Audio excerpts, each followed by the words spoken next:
ये कहानी है दो दोस्तों की और उनकी दोस्ती की शुरुआत हुई थी अभी कुछ दिन पहले हॉस्पिटल के कमरे से, जहां पर वो दोनों एडमिट थे। तो दोनों में से जो एक था उसको अभी कुछ दिन पहले एक पैरालिसिस का अटैक आया था, जिसकी वजह से गर्दन के नीचे की उसकी पूरी बॉडी पैरालाइज हो गई थी और वो अपनी एक उंगली तक नहीं हिला सकता था। और पूरे दिन जो भी नर्स उसके पास में आती वो उसको एक ही बात कहता कि मुझे कोई ऐसा इंजेक्शन दे दो जिससे कि मैं मर जाऊं, अब मैं और जीना नहीं चाहता, ऐसी जिंदगी का मैं क्या करूंगा। तो उसका जो दोस्त था उस कमरे में, क्योंकि वो चल फिर सकता था, तो रोज सुबह और रोज शाम को उस कमरे में एक खिड़की थी, उसके पास में जाकर के खड़ा हो जाता और अपने दोस्त को बताता कि उस खिड़की के बाहर क्या चल रहा है। बिल्कुल नीला आसमान है, सफेद बादल है, हल्की हल्की हवा चल रही है और कुछ पंछी उड़ रहे हैं। एक बहुत ही सुंदर बीच है जहां पर कुछ बच्चे मिट्टी के घरौंदे बना रहे हैं।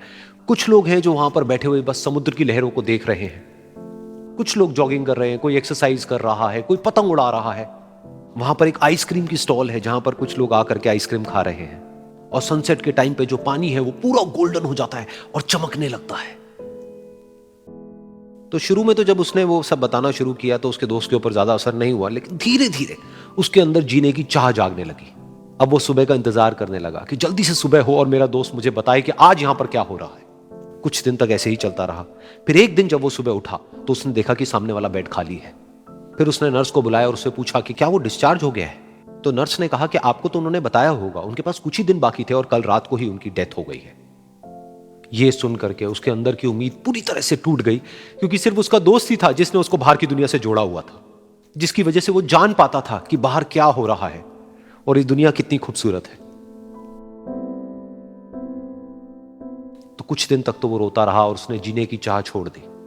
लेकिन दूसरी ही तरफ से उसके अंदर कहीं ना कहीं एक नई चाह पैदा हुई कि काश मरने से पहले एक बार मैं खुद अपनी आंखों से देखूं इस खिड़की के बाहर कि दुनिया कैसी है। जैसे जैसे उसकी ये चाह बढ़ने लगी, उसको अपने अंदर एक अजीब सी एनर्जी महसूस होने लगी। और फिर एक दिन उसने अपनी पूरी ताकत लगा दी और किसी तरीके से वो बेड से नीचे गिरा और पकड़ पकड़ करके किसी तरह से उस खिड़की तक पहुंचा। फिर उस खिड़की को पकड़ करके वो खड़ा हुआ और खिड़की के बाहर देख लिया। लेकिन खिड़की के बाहर देखते ही वो गुस्से से भर गया। उसने जोर से नर्स को आवाज लगाई और जैसे ही नर्स आई उसने नर्स से पूछा, ये तुमने क्या किया, ये खिड़की के बाहर काली दीवार क्यों खड़ी कर दी। तो नर्स को समझ नहीं आया वो क्या बोल रहा है और वो बोली कि मुझे 5 साल हो गए हैं यहां पर, जब से मैं आई हूं तब से तो ये काली दीवार यहां पर है। तब जाकर के उसको समझ आया कि उसका वो दोस्त उससे झूठ बोल रहा था। और उसने नर्स से पूछा, अगर ये काली दीवार पिछले 5 साल से यहां पर है तो मेरे दोस्त ने मुझसे झूठ क्यों कहा।